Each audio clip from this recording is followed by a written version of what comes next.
Hello everyone, let me introduce you to the CHEPARK grease gun.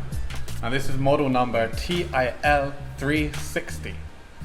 As you can see, we have a patented pump on the end here. Makes it very easy to get the grease out of the gun. Here we have a molded metal finger rest, and on the end we have an anti-leak nozzle.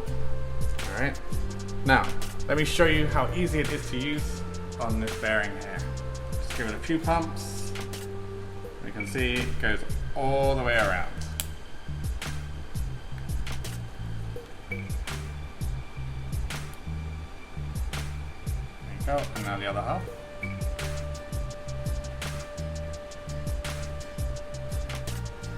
And there we go, very easy.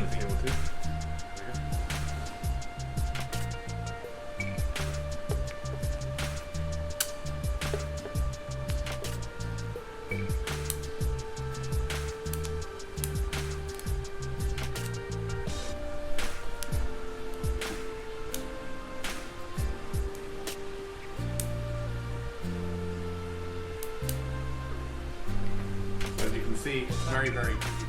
It's a very good idea to keep your grease gun clean, and the CHEPARK grease nozzle makes that very easy to do. All you have to do is to unscrew the nozzle here. It comes out very easily, and then you can easily clean the grease inside. Okay, thank you for watching, and remember, if you need to buy grease guns, then look for CHEPARK.